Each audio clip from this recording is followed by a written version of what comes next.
സ്നേഹപൂർവ്വം ക്ഷമ സീരിയലിൻ്റെ ലേറ്റസ്റ്റ് എപ്പിസോഡിൻ്റെ റിവ്യൂയിലേക്ക് എല്ലാവർക്കും സ്വാഗതം. അങ്ങനെ കാറോട് സ്ഥലത്ത് നിർത്തിയിട്ട് ശ്യാമയും അമൃതയും കൂടി അവിടെ നിന്ന് സംസാരിക്കുമായിരിക്കും. അമൃത പറയണേ, ശ്യാമേ എന്താണെങ്കിലും മോളെയും കുട്ടി വീട്ടിലേക്ക് പോകുന്നത് റിസ്ക്കാണ്. ഐശ്വര്യ എന്താണെങ്കിലും വെറുതെ ഇരിക്കാൻ പോകുന്നില്ല. ഏതൊക്കെ വഴിക്കാണ് അവൾ ആളെ ഇറക്കുക എന്ന് പറയാൻ പറ്റില്ല. അതുകൊണ്ട് നിങ്ങൾ രണ്ടാളും തൽക്കാലം എവിടെയെങ്കിലും മാറി സുരക്ഷിതമായിട്ട് നിൽക്കുന്നത് തന്നെയാണ് നല്ലത്. അന്നേരം ശ്യാമയും പറയുന്നുണ്ട്, ശരിയായിട്ടെത്തി, ഞാനും അതിനെക്കുറിച്ച് ആലോചിച്ചു. ഞാനും മോളും ഇവിടെ നിന്ന് മാറി കുറച്ച് ദൂരെ എവിടെയെങ്കിലും നിൽക്കുന്നതിനെക്കുറിച്ച് ആലോചിച്ചത്. ചേച്ചി ഒരു കാര്യം ചെയ്യും, നമ്മുടെ രാമേട്ടനെ വിളിച്ചിട്ട് ആ പുഴതീരത്തുള്ള വീട് ഒന്ന് വൃത്തിയാക്കിയിടാൻ പറ. ഞാനും മോളും കുറച്ച് നാൾ അവിടെ പോയി നിൽക്കാം. അന്നേരം അത് കേൾക്കുന്ന അമൃത പറയണേ, അതെന്താണെങ്കിലും നല്ലതാ. അതാകുമ്പോൾ ഇവിടുന്ന് കുറച്ച് ദൂരെയാണ്, മറ്റാർക്കും പെട്ടെന്ന് അങ്ങനെ കണ്ടെത്താനും പറ്റില്ല. ഈ ഒരു മാറ്റം നിങ്ങൾക്ക് രണ്ടാൾക്കും എന്താണെങ്കിലും ഗുണം ചെയ്യുള്ളൂ. ഫിദയിൽ നിന്നും ശ്യാമയിലേക്കുള്ള ദൂരം അവിടെ വെച്ച് കുറഞ്ഞു എന്നും വരും. അന്നേരം ശ്യാമ പറയണേ, ഞാൻ ആരാണെന്ന് അവൾക്ക് ബോധ്യപ്പെടുത്തുന്നതിനെക്കുറിച്ചൊന്നും ഞാനിപ്പോൾ ഓർക്കുന്നില്ല. എൻ്റെ മോള് ആകെ തകർന്നിരിക്കുവാണ്. അവളുടെ മനസ്സിന് ആ സങ്കടങ്ങളൊക്കെ ഒന്ന് മാറ്റി അവളെ പഴയ രാധികയായിട്ട് എനിക്ക് തിരികെ കൊണ്ടുവരണം. അവളുടെ മുഖത്ത് ആ പഴയ സന്തോഷവും ചിരിയും ഒക്കെ കൊണ്ടുവരണം. അതിനുവേണ്ടി ഈ യാത്ര. ഈ സമയം അമൃത പറയണേ, എന്താണെങ്കിലും നിങ്ങൾ വേഗം ചെല്ലേ. ഞാനിപ്പോൾ തന്നെ രാമേട്ടനെ വിളിച്ച് അവിടെയെല്ലാം വൃത്തിയാക്കാൻ പറയാം. കുറേ ദൂരം യാത്ര ചെയ്യാനുള്ളതല്ലേ, ഇപ്പം തന്നെ പുറപ്പെട്ടോളൂ. മ്യൂസിക് സ്കൂളിൻ്റെ കാര്യമൊന്നും ഓർത്ത് ഒട്ടും ടെൻഷനാകണ്ട, അതൊക്കെ ഞാൻ മാനേജ് ചെയ്തോളാം. അങ്ങനെ ശ്യാമ അവിടെ കാറിൻ്റെ ഫ്രണ്ട് സീറ്റിലിരുന്ന് ഉറങ്ങിക്കൊണ്ടിരിക്കുന്ന രാധികനെ വിളിച്ചെണീപ്പിക്കുക. മോളെ പുറകിലേക്കിരിക്കുക, നമ്മൾ ദൂരെ ഒരു സ്ഥലത്തേക്ക് പോകുക. എവിടേക്കാ അതൊക്കെ പറയാം, മോൾ കയറിയിരിക്കും. അങ്ങനെ അമൃതയുടെ യാത്രയൊക്കെ പറഞ്ഞ് ശ്യാം അവിടെ നിന്നും പോകുകയാണ്. പിന്നീട് കാണിക്കുന്നത് ഹോസ്പിറ്റലിൽ ഡോക്ടേഴ്സൊക്കെ ചികിത്സിച്ചുകൊണ്ടിരിക്കുന്ന ഐശ്വര്യനെയാണ് കേട്ടോ. ഈ സമയം ഐശ്വര്യയുടെ തലയിലുള്ള മുറിവൊക്കെ ഡ്രസ്സ് ചെയ്തിട്ടുണ്ടാവും. അങ്ങനെ ഡോക്ടർ ഐശ്വര്യനെ വിളിച്ചെണീപ്പിക്കുവാണ്. ഈ സമയം ഐശ്വര്യ പതിയെ കണ്ണു തുറക്കുവാണ്.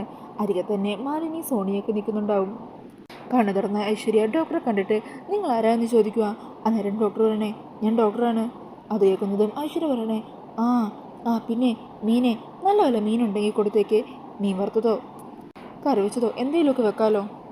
ഐശ്വര്യ പറയുന്നത് കേട്ട് അന്തം വിട്ട് നിൽക്കുവാണ്ടോ ഡോക്ടറും സോണിയും മാലതിയൊക്കെ. ഈ സമയം ഐശ്വര്യണെങ്കിൽ ഇതുപോലെ ഒരു വെച്ചും പോയും പറയുക, ആ പത്രക്കാരനോടെ പത്രം എടുക്കാൻ വന്നിട്ടുണ്ടെങ്കിൽ വീടിൻ്റെ പുറകുവശത്തെടുത്ത് വെച്ചിട്ടുണ്ടെന്ന് പറ. അന്നേരം മാലതി പറയണേ, ഐശ്വര്യ മാഡം ഇത് ഞാനാ മാലതി, മനസ്സിലായില്ലേ? ആ മാലതി മനസ്സിലായി, ഹരിതകർമ്മസേനയിൽ നിന്ന് പ്ലാസ്റ്റിക് എടുക്കാൻ വന്നതല്ലേ? ഇതൊക്കെ നീ എന്നോടൊന്ന് ചോദിക്കുന്നത് എന്തിനാ? എൻ്റെ ജോലിക്കാരോട് ചോദിക്കും. അങ്ങനെ ഓരോന്നൊക്കെ സംസാരിച്ച് ഐശ്വര്യ വീണ്ടും മയങ്ങി പോകുവാണ് കേട്ടോ. ഇത് കണ്ടിട്ട് മാലതി സോണിയൊക്കെ എന്താ സംഭവം എന്നറിയാതെ അന്തം വിട്ട് നിൽക്കുക. ഡോക്ടർ എന്താ ഇതൊക്കെ, മാഡത്തിന് എന്താ പറ്റിയത്? അന്നേരം ഡോക്ടർ പറയണേ, തലക്കല്ല അടി കിട്ടിയത്, ചിലപ്പോൾ പെട്ടെന്ന് ബോധം വന്നപ്പോൾ മൈൻഡ് ഫുള്ള് ബ്ലാങ്ക് ആയി പോയിട്ടുണ്ടാകും. എന്താണെങ്കിലും അടുത്ത തവണ ബോധം വരുമ്പോൾ ഇതേപോലെ തന്നെയാണ് സംസാരിക്കുന്നത് നോക്കാം. അങ്ങനെയാണെങ്കിൽ നമ്മൾ പേടിക്കണം. ഒന്ന് ഡീറ്റെയിൽ ആയിട്ട് ചെക്കപ്പ് തന്നെ നടത്തേണ്ടി വരും. ചിലപ്പോൾ ഇത് മനോവിഭ്രാന്തിയിലേക്കോ മറ്റോ പോയെന്നിരിക്കാം. എന്താണെങ്കിലും ബോധം വരട്ടെ, നമുക്ക് നോക്കാം. അങ്ങനെ പറഞ്ഞ് ഡോക്ടർ അവിടെ നിന്നും പോകുവാണ് കേട്ടോ. ഈ സമയം സോണിയ ടെൻഷനോട് കൂടി മാലതിയോട് പറയണേ, മാലതി എന്താ ഇതൊക്കെ, മാഡം എന്തൊക്കെയാണ് പറഞ്ഞത്? ഡോക്ടർ പറയുന്നത് കേട്ടില്ലേ, മനോവിഭ്രാന്തിയിലേക്ക് പോകാം എന്നൊക്കെ. അന്നേരം മാലതി പറയണേ, മാഡത്തിന് ഈ അവസ്ഥയിൽ കാണുമെന്ന് സ്വപ്നത്തിൽ പോലും ഞാൻ വിചാരിച്ചില്ല. എന്തൊക്കെയാണ് പറയുന്നത് മാഡം? ബോധം വരുമ്പോൾ ശരിയാകുമായിരിക്കുമല്ലേ? അല്ലെങ്കിൽ നമ്മൾ എന്ത് ചെയ്യും? ഐശ്വര്യ മാഡത്തിൻ്റെ ഈ അവസ്ഥ എനിക്ക് ആലോചിക്കാൻ പോലും പറ്റുന്നില്ല. അന്നേരം സോണിയ പറയണേ, പലരുടെ ശാപമൊക്കെ ഉണ്ടാവും, പാവം മാഡം എന്നും പറഞ്ഞ് അവർ ഐശ്വര്യ നോക്കി നിൽക്കുവാണ്. പിന്നീട് കാണിക്കുന്നത് വരനാണ് കേട്ടോ. വരനാണെങ്കിൽ രാധികയുടെ കാര്യം ഓർത്തിട്ട് ഒരു സമാധാനവും ഇല്ല. എന്തായി രാധികയുടെ ഇപ്പോഴത്തെ അവസ്ഥ എന്നൊക്കെ അറിയാതെ വരനാകെ ടെൻഷനില്ല. മുത്തശ്ശിയോട് രാധിക വിളിക്കാൻ പറഞ്ഞാൽ മുത്തശ്ശി വിളിക്കില്ല. എനിക്കാണെങ്കിൽ അയാളുടെ കാര്യമൊന്നും അറിയാതെ ഒരു സമാധാനം കിട്ടുന്നില്ല. എന്താണെങ്കിലും ഒന്ന് അയാളുടെ ഫോണിലേക്ക് വിളിച്ച് നോക്കാം. അങ്ങനെ പറഞ്ഞ് വരുൺ ഫോൺ എടുത്ത് രാധികയുടെ ഫോണിലേക്ക് വിളിക്കുവാണ് കേട്ടോ. ഈ സമയം മുത്തശ്ശിയെ ഫോണിൻ്റെ ശബ്ദം കേട്ട് അങ്ങോട്ട് വരുമ്പോഴാണ് വരുണിൻ്റെ കോൾ കാണുന്നത്. അങ്ങനെ മുത്തശ്ശി കോൾ അറ്റൻഡ് ചെയ്യുക. ഹലോ, ആരാ ഇത്? അന്നേരം മുത്തശ്ശിയെ ഫോൺ എടുത്തെന്ന് വരുണിന് മനസ്സിലാകുവാണ്. വരുണാണെങ്കിൽ നല്ല ദേഷ്യം തോന്നുന്നുണ്ട് കേട്ടോ. വരുൺ പറയണേ, ഞാനാ? ഞാനോ? ഞാനെന്ന് പറഞ്ഞാരാ? പെൺകുട്ടികളുടെ ഫോണിലേക്ക് വിളിച്ചിട്ട് ഞാനാന്ന് പറഞ്ഞാൽ ഞങ്ങൾ എന്താ വിചാരിക്കേണ്ടത്? അന്നേരം വരുൺ പറയണേ, ഞാൻ വരുണ കണിമ്പക്കടുത്തുനിന്ന്. ഓ അങ്ങനെ പറ. അല്ല നീ ഇപ്പം എന്തിനാ ഇങ്ങോട്ടേക്ക് വിളിച്ചത്? എനിക്ക് രാധികയോട് സംസാരിക്കണം. രാധികയ്ക്കൊന്ന് ഫോൺ കൊടുക്ക്. രാധികയ്ക്ക് നിന്നോടൊന്നും സംസാരിക്കാനില്ല, അതുകൊണ്ടല്ലേ അവളുടെ ഫോൺ എൻ്റെ കയ്യിൽ തന്നത്. അവൾ എന്നോട് പറഞ്ഞിരുന്നു കളിമംഗലത്ത് നിന്ന് വരണോ വല്ലതും വിളിക്കുവാണെങ്കിൽ എനിക്കൊന്നും സംസാരിക്കാനില്ലെന്ന് പറയണമെന്ന്. അങ്ങനെ പറഞ്ഞാൽ അവൾ എൻ്റെ ഫോൺ തന്നത്. ദേ, നിങ്ങൾ പറയുന്ന ഈ കള്ളമൊന്നും ഞാൻ വിശ്വസിക്കില്ല. മര്യാദക്ക് രാധികയ്ക്ക് ഫോൺ കൊടുക്കുന്നത് നല്ലത്. അത് കേൾക്കുന്നത് മുത്തശ്വരനെ. അതെ, നീ ആരാടാ എന്നോട് കൽപ്പിക്കാൻ? ഇതേ സുകുമാരിയമ്മയാ. കളിമംഗലത്ത് അത്രയും സ്വത്തും പണവും പത്രാസമൊന്നും ഇല്ലെങ്കിലേ ചങ്കൂറ്റത്തിൻ്റെ കാര്യത്തിൽ ഈ സുകുമാരിയമ്മയെ തോപ്പിക്കാൻ ആർക്കും പറ്റില്ല.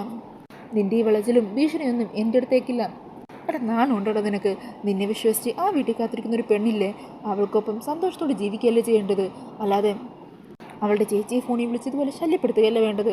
നീ ഇനി ഇതുപോലെ എന്തെങ്കിലും ആവർത്തിച്ചാലേ ഞാൻ രാധികയും കൂട്ടി പോലീസ് സ്റ്റേഷനിൽ പോകും. നിനക്കെതിരെ അവളൊരു കംപ്ലൈൻറ്റ് കൊടുത്തു കഴിഞ്ഞാണ്ടല്ലോ അതോട് തീരും നിൻ്റെ അഹങ്കാരമെല്ലാം. നീ വെറുതെ എന്നെ കൊണ്ട് അതൊന്നും ചെയ്യിപ്പിക്കരുത്.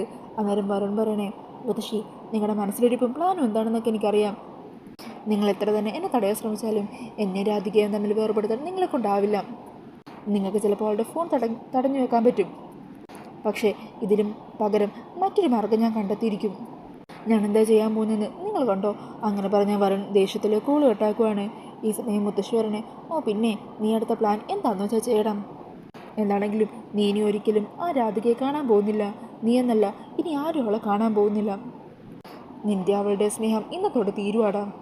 ഇനി ആ സ്നേഹത്തിലൊരു കുരുപ്പുണ്ടായാൽ പോലും അത് കൈയോടെ ഞെരിച്ച് കളയാനായിട്ട് ഈ സുകുമാരിക്ക് നല്ലപോലെ അറിയാം. കേട്ടോടാ മോനെ എന്നും പറഞ്ഞ് സുകുമാരി അമ്മ അവിടെ നിന്ന് പോകുവാണ്. പിന്നീട് കാണിക്കുന്നത് കാറിൽ പോയിക്കൊണ്ടിരിക്കുന്ന ശ്യാമേനെയും രാധികനെയാണ് കേട്ടോ. ഈ സമയം രാധികയാണെങ്കിൽ ശ്യാമയുടെ മടിയിൽ ഇങ്ങനെ കിടക്കുമായിരിക്കും. അന്നേരം രാധികയുടെ മനസ്സിലേക്ക് പിറന്നാളിന് സമ്മാനമായിട്ട് വന്ന വരുണും പിന്നീട് അവർ രണ്ടുപേരും കണിമംഗലത്തുള്ളവരെ കൈയോടെ പിടിച്ചതും അതിനുശേഷം വരുൺ എല്ലാ സത്യങ്ങളും വിളിച്ചു പറഞ്ഞ് രാധികയുടെ താലി എല്ലാവരെയും കാണിക്കാൻ ശ്രമിച്ച കാര്യങ്ങളും പിന്നീട് അവർ രണ്ടാളും ഇറങ്ങാൻ തുടങ്ങിയപ്പോൾ പത്മിനി ശാപവാക്കുകളായി വന്നതും അതെല്ലാം ഇങ്ങനെ ഓർക്കുവാണ്ടോ രാധിക. അതെല്ലാം ഓർത്ത് രാധികയ്ക്ക് കൂടുതൽ സങ്കടവുമാണ്. അവസാനം സത്യങ്ങളെല്ലാം തിരിച്ചറിഞ്ഞ് ദേവൻ തന്നോട് ഇറങ്ങിപ്പോകാൻ പറഞ്ഞത് ഓർത്ത് രാധിക പെട്ടെന്ന് തന്നെ എഴുന്നേറ്റ് വീണ്ടും കരഞ്ഞുകൊണ്ട് നിൽക്കുകയാണ് കേട്ടോ. അതൊക്കെ കാണുമ്പോൾ ശ്യാമക്ക് കൂടുതൽ സങ്കടമാകുവാണ്. ശ്യാമ രാധിക ആശ്വസിപ്പിക്കണേ, മോള് വിഷമിക്കാതിരിക്കുക. ഇങ്ങനെ വീണ്ടും വീണ്ടും ആ കാര്യങ്ങളിങ്ങനെ ഓർക്കല്ലേ മാഡം. എനിക്കിതൊന്നും സഹിക്കാൻ പറ്റുന്നില്ല. എല്ലാത്തിനും കാരണം എൻ്റെ നശിച്ച ജന്മമാണ്. എൻ്റെ അമ്മ എന്നെ ജനിച്ചപ്പോൾ തന്നെ എന്തിനാ കളഞ്ഞത്? അവർക്ക് എന്നെ കൊന്നു കളഞ്ഞൂടായിരുന്നു. വെറുതെ എന്തിനാ മറ്റൊരാൾക്ക് എടുത്തു വളർത്താനായിട്ട് എന്നെ ഇട്ടുകൊടുത്തത്? എല്ലാ പ്രാവശ്യവും ചെയ്യാത്ത തെറ്റിനാണ് ഞാൻ കുറ്റം കേൾക്കുന്നത്. എന്തിനാ ഇങ്ങനൊരു ജന്മം എന്നൊക്കെ പറഞ്ഞ് രാധിക സങ്കടപ്പെടുവാണ്. അന്നേരം ശ്യാമ രാധിക ആശ്വസിപ്പിക്കണേ, മോളെ അങ്ങനെയൊന്നും പറയല്ലേ. ആ അമ്മയുടെ സാഹചര്യം എന്താണെന്ന് മോൾക്കറിയില്ലല്ലോ. ചിലപ്പോൾ മോളൊരു നോക്ക് കാണാൻ ആ അമ്മയും കാത്തിരിക്കുമായിരിക്കും. അതുപോലെ മോളുടെ അച്ഛനോടും അമ്മയോടും പിണക്കൊന്നും വെക്കരുത്. അവർക്കും ഒരു നിമിഷം പോലും മോളെ കാണാതിരിക്കാൻ പറ്റില്ല. മോളോട് അപ്പോഴത്തെ ദേഷ്യത്തിന് അവർ അങ്ങനെയൊക്കെ പറഞ്ഞതേ ഉള്ളൂ. ഇപ്പം അതൊക്കെ ഓർത്ത് അവരും ഒത്തിരി സങ്കടപ്പെടുന്നുണ്ടാവും. അന്നേരം രാധിക പറയണേ, ദേഷ്യം വന്നെന്ന് പറഞ്ഞ് എന്നോട് വീട്ടിൽ നിന്ന് ഇറങ്ങിപ്പോകാൻ പറയേണ്ട കാര്യമുണ്ടായിരുന്നു അച്ഛന്. ദേഷ്യം വന്നു കഴിഞ്ഞാൽ മിണ്ടാതിരിക്കരുതെന്നും കണ്ണിൻ്റെ മുമ്പിൽ കണ്ടുപോകരുതെന്നും പറഞ്ഞൂടെ? ഏതെങ്കിലും ഒരു മൂലക്ക് പോയിരിക്കാൻ പറഞ്ഞൂടെ? ഞാൻ അവിടെ എവിടെയെങ്കിലും പോയിരിക്കില്ലേ? എനിക്കപ്പോൾ അച്ഛനെ കാണുകയെങ്കിലും ചെയ്യാമല്ലോ. ഇപ്പോൾ അച്ഛൻ്റെ വാക്കുകൾ എന്നെ ഇത്ര വേദനിപ്പിച്ചെന്നറിയോ എന്നൊക്കെ പറഞ്ഞ് രാധിക വീണ്ടും കരയുവാണ്. അന്നേരം ശ്യാമ രാധികയെ ചേർത്ത് പിടിച്ച മടിയിൽ ഇങ്ങനെ കിടത്തുക. എന്നിട്ട് ആശ്വസിപ്പിക്കണേ, നമ്മൾ എന്താണെങ്കിലും ഇപ്പോൾ കുറച്ച് ദൂരത്തേക്കാണ് പോകുന്നത്. അവിടെ പോയി കഴിയുമ്പോൾ മോളുടെ മനസ്സിനൊരു ആശ്വാസം കിട്ടും. അവിടെ ഞാനും എൻ്റെ മോള് മാത്രമേ ഉണ്ടാകുള്ളൂ. മോളുടെ മനസ്സിൽ ഈ സങ്കടമൊക്കെ ഒന്ന് മാറി എല്ലാം ഒന്ന് ശാന്തമായിട്ട് കെട്ടടങ്ങിയതിന് ശേഷം നമ്മൾ തിരിച്ചു വരും.